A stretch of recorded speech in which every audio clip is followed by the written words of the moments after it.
Hello, friends. I apologize for my appearance tonight, but I just could not do it, y'all. But this was a really good episode of The Real Housewives of Salt Lake City. What is this? Episode 4 of season 4? Or is it episode 5? I don't know. Obviously, we're coming off of all of the like chaos from last episode, and everybody was beefing, and it was just kind of like, oh my god, what's going on? But really good episode. We open up with Meredith meeting with her husband. We got a lot of like solo scenes for everybody this episode with families, so that was fun. But yeah, Meredith's with her husband, they're eating, and she's telling him about the trip. And basically, she's just letting him know, like, she kind of goes down the line pretty succinctly, but like not to the point that I'm going to do it right now. But she's just like, she felt overwhelmed by everything that was going on in the trip, that Lisa lost her ring, and that her and Monica had a disagreement. She continues and she says, Angie was being relentless when she was like, poking at her and yelling at her at that bar.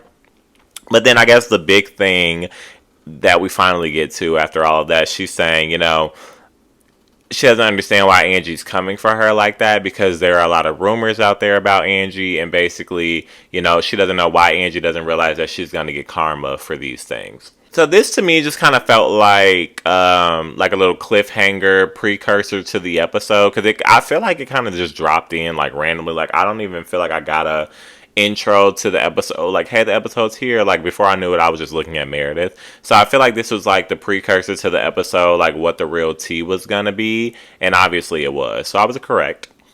So then, we finally get like the intros, and then we really get into the episode. Like we get intro music. Maybe that's what it was. We didn't have like intro music when Meredith started talking. Like she just started talking, but so we see now that Meredith and Lisa are getting facials, which I think is really fun.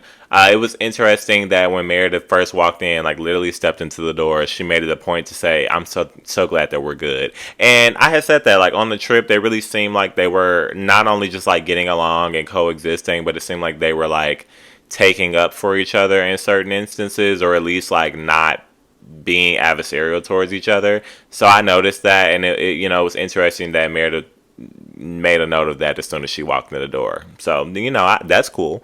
Not much tea here, fun event, but like Lisa, we're just getting the context to the point there where Lisa's going to be having a party, which is exciting because it'll be an all cast event. We love those.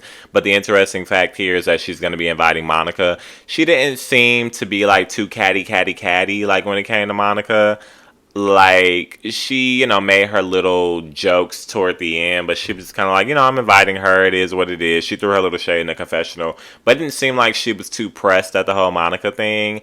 And Meredith didn't really seem to have an opinion on it, so I guess we'll see how that goes. So we get an interesting link up for me. And, maybe I don't know as much as I think I know. And, we get a Monica and Whitney. Like, Monica stepped into the room, like, on the scene. I'm just thinking, like, who is she going to be meeting with? Like, it really gagged me that it was Whitney. And it still took me some time to really get developed, because I'm like, what are they going to talk about? It actually ended up being a really good conversation. Really really, like, interesting dynamics that I was just, like, not following. Like, I still don't necessarily know where we landed, because I assumed that we landed in one place, but then the end of the episode showed me something different. Whitney's a producer, so she immediately sits down and she's asking Monica, like, how are you with Lisa? Like, I think that was the first question that came out, not how are you, what did you think about the weather today, did you sleep well last night, like, how are you with Lisa? And Monica's just like, well, she invited me to her trip. So again, Monica's not giving it much either. So this has me kind of thinking like, okay, I'm confused about this dynamic as well, because they seem to really have gotten into it on the bus, synonymous in Housewives world. They seem to have gotten into it, but neither one of them seem to be really pressed over it. Like they seem like they're still open to getting to know each other. So yeah. So Whitney really gets into some tea that I just did not think that she was going to get into. Really surprising the heck out of me this season. And basically, she tells Monica, she starts with I guess we're doing the prickly pear thing again. We're playing that game again. And she's just like, I really like your vibe. Like, I really think you're good energy. I've been having a good time getting to know you. But, like, you really kind of, like, gave me some pause on the trip. And she's like, more specifically, like, I paused because of the way that you were like going after Lisa and Angie K. Like that was weird to me. And Monica's like, really? And she's just like, yeah. So I'm like, really as well, because I just never. I could tell that Whitney was reacting to it as it was happening during the trip, but I didn't really know where she was landing. I was assuming she would probably land on the defense of Angie K and Lisa side of things, but you never know. But now we're getting her saying it vocally. So Monica gets back into this whole thing that she's been doing where she's like, well, I'm Angie's friend, and I feel like if I see my friend doing something bad, or if anybody sees their friend doing something wrong, then they should be able to call their friend out. First of all, that's BS. We already know that's BS. But then, like, how do you apply that same thought process, made up lie thought process to Lisa? Because that's not your friend. So what were you doing with Lisa? Like, I get that you're going to cover it up and say that you were just like holding Angie accountable as a friend, but what were you doing for Lisa?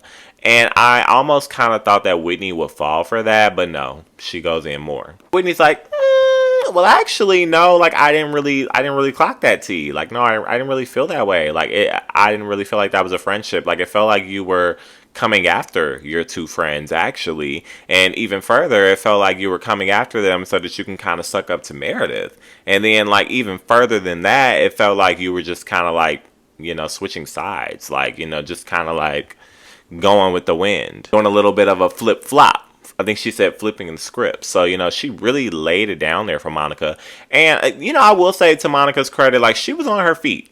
Because I feel like if I were a Monica in that situation, I probably would have been a little bit shook up. Like, it's like, oh, this girl invited me here. It's a random link up. I don't really know what I'm going to give. But I know that we both seem like we're a little bit messy. This is me if I was Monica.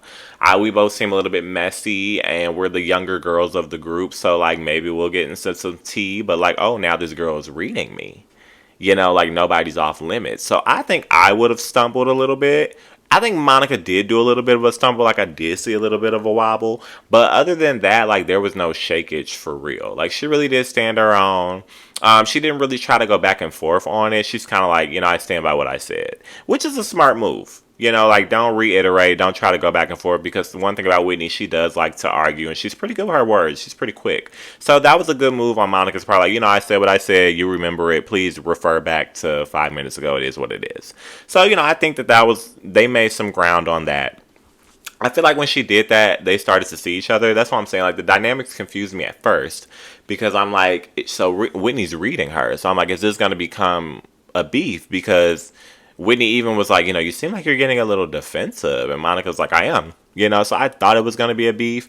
But I kind of, now that I'm thinking about it, I kind of feel like in that moment they saw each other.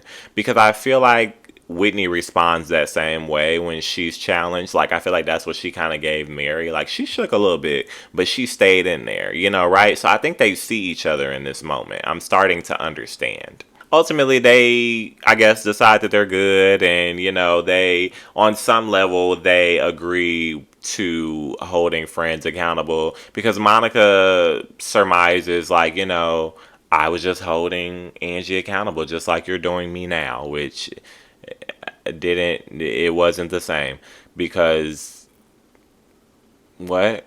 Whitney, I guess she just agrees on some level. I don't know how to explain it to y'all. It's very confusing to me. At the end of the day, like I said, I'm pulling a Monica. I said what I said. They saw each other for the messy mess of it all that it was, and they just decided to move forward because it's easier to be in the mess. And I'm gonna put some more context to that a little bit later. But that topic's not enough. We got to talk about Meredith as well. And Monica says, at the end of the day, she feels like Meredith needed somebody to have her back. And I kind of surmise that as well. Like, I think it was like 2 birds, 1 stone for Monica. She was able to go against Angie and Lisa just because she wanted to. But also she was able to have that underdog's back just for the sake of doing it. People like that. Like, they want to have that other person's back just because, just to insert themselves. So that's what she was doing. Whitney basically is like, just be careful with Meredith. Because at the end of the day, like, she always pulls out information on people and she'll do it to you too. And Monica, I was wondering if this would be a turning point for Monica, but she didn't really say yay or nay. And I don't know. But she does ask Whitney, is she afraid of Meredith? Which I feel like came out of the blue. I don't think it's a bad question. I don't feel like I got the context. Like, I don't know where that question came from. But of course, Whitney says no. And they kind of just move on from there. So I don't know. We get some really good scenes. Like I said, we got good family scenes.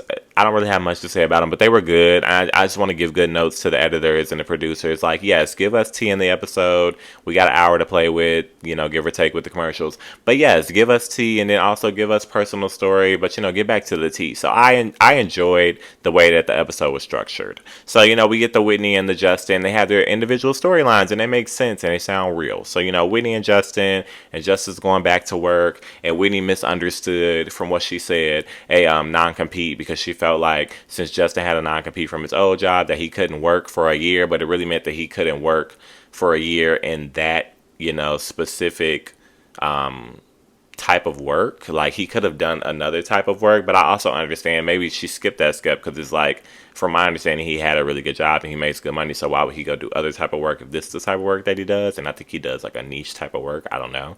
So I don't know. It felt like Whitney didn't know what a non-compete was, but maybe she does. No shade, Whitney. I'm just saying. And basically, they're trying to figure out the new balance, and Whitney's like, she doesn't want to go backwards to where it's just these gender roles where he goes to work and he's the man and she's the woman. She takes care of the kids because she works. So boom, whatever. We get Angie and her husband, and they do a storyline about how, not storyline meaning it's fake, but this is their story that they're telling right now. Personal story, let's call it that. And they, they only have their one child, which is a unique situation because, then you have that one child to give all your attention to. And she's saying, they both focus a lot, mainly her, on her daughter, or mostly her, and she neglects her husband. So boom, whatever. And I'm wondering if they're going to try to tie that in with the rumor stuff, but I don't know. It doesn't necessarily feel like that. Maybe it's just more of a coincidence.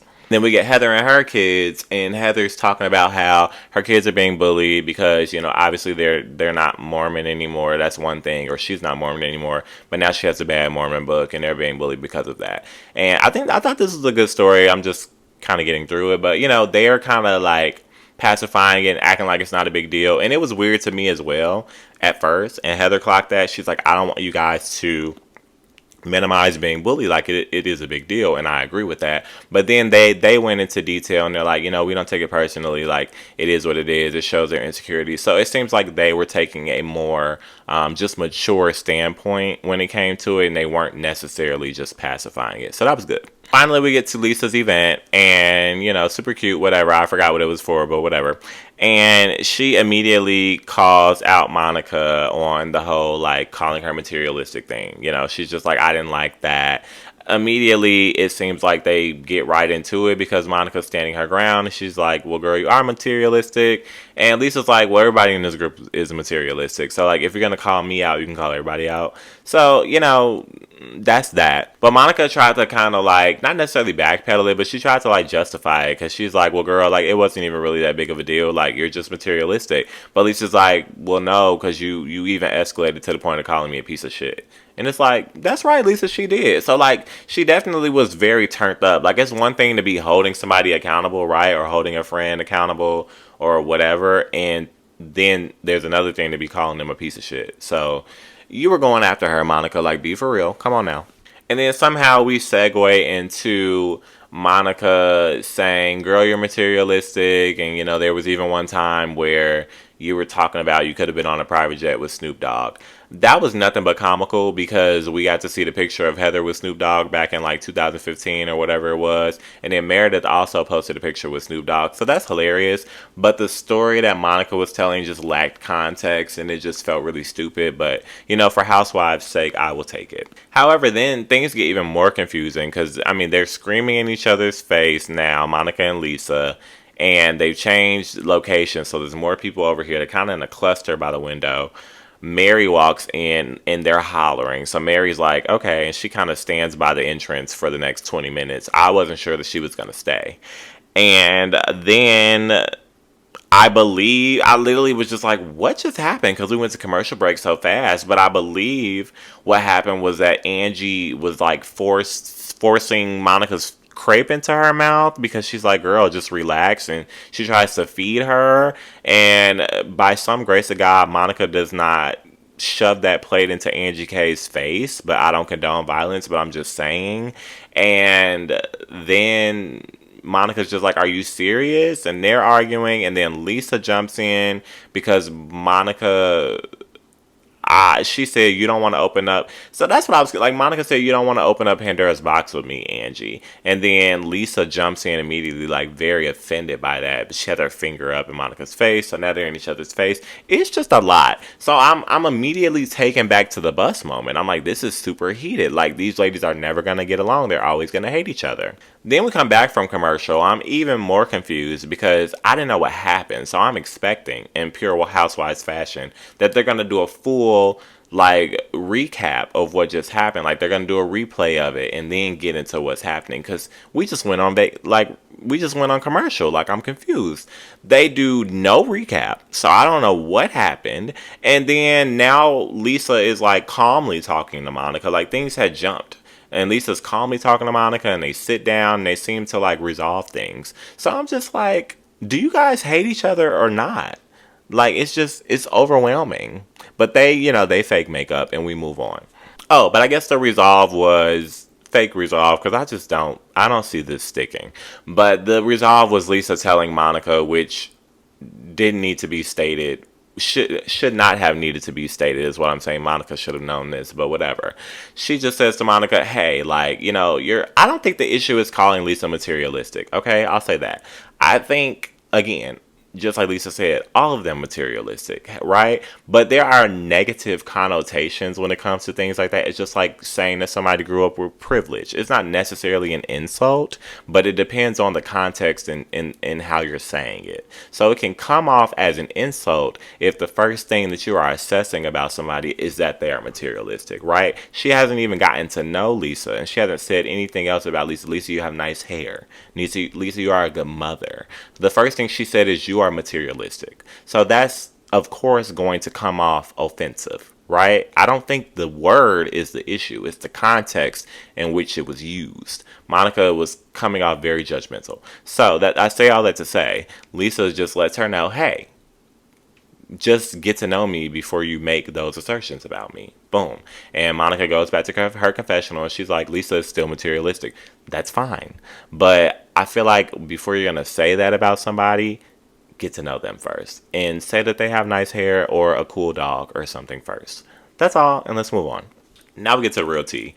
And this was very much because I'm still kind of like on my PTSD from that commercial break and the crepe and what was happening. Monica's even getting a new crepe. So I'm like, yeah, that something happened to her crepe.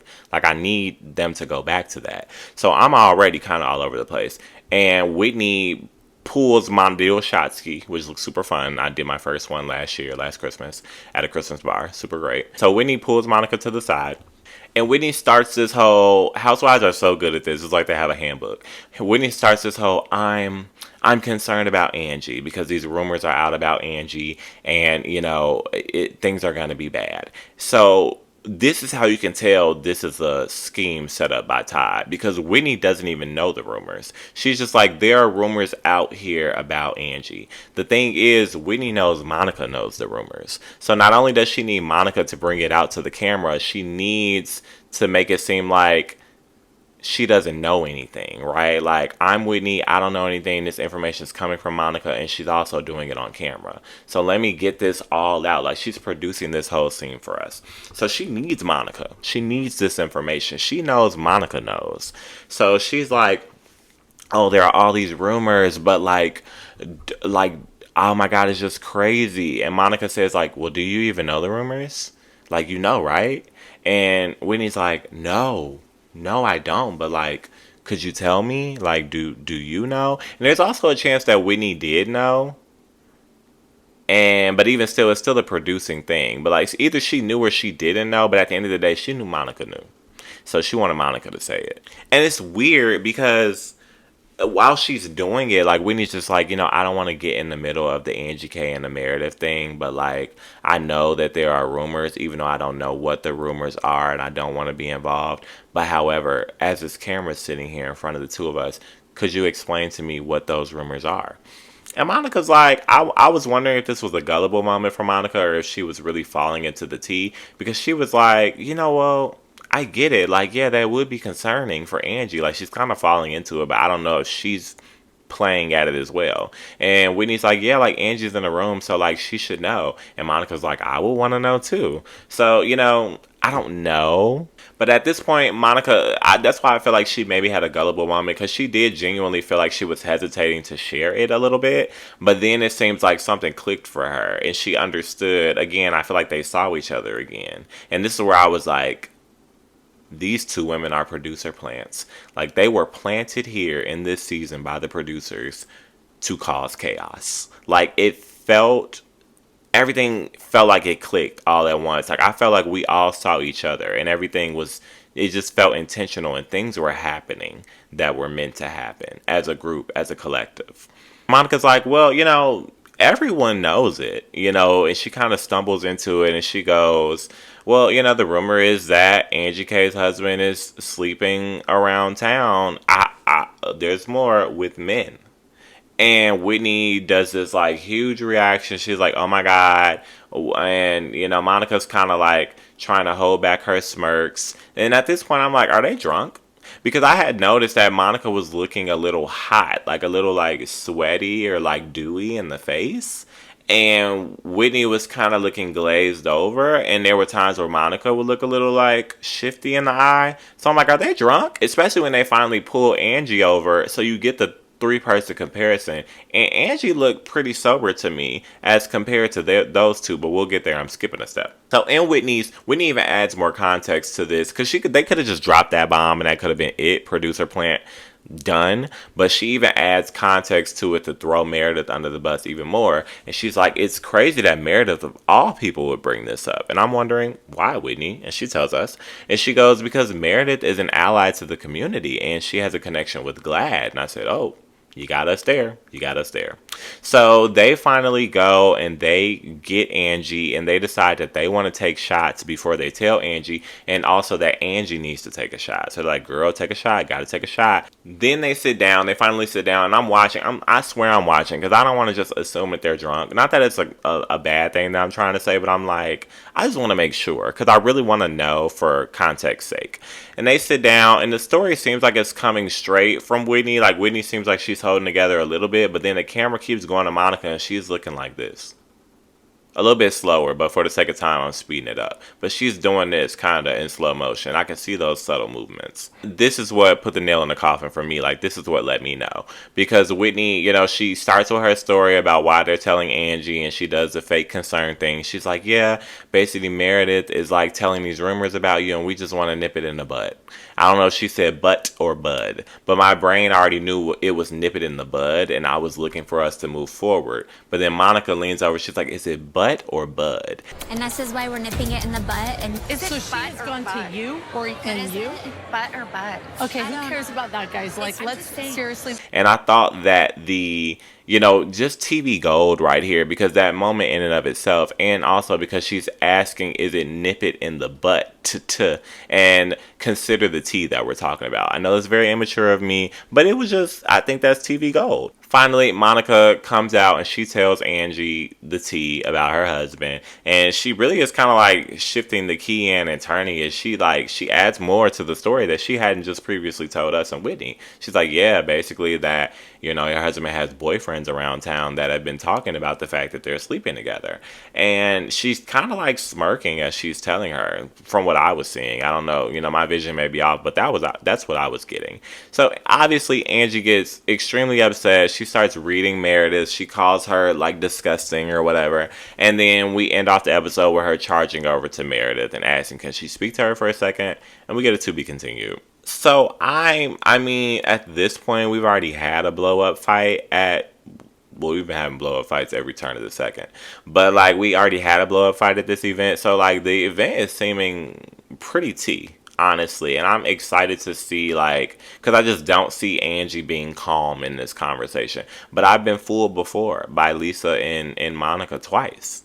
So I don't know. Like, the beefs are definitely happening, but like, they're screaming and hollering and then they're picking up and going shopping the next day. So the dynamic shifts are exciting. I'm having a really good time. I don't love the whole like rumors about Angie's husband being gay thing. It's just, so many deeper things that we just don't have the time to get into. But at the very surface level, I'll just say like the whole stereotype about him being a hairdresser and having to be gay thing is enough. Like nobody even mentioned that part, but it's innate. It's in there. We have to know that that's right there at the surface, and then everything just kind of trickles below there. So it's just kind of like, and even Andy. Because I saw like bits of Watch What Happens Live as I was setting up to record. And even Andy said that he hates it and he thinks it's gross. So I'm just like, I am going to go back and Watch What Happens Live. Because honestly, from what I did see,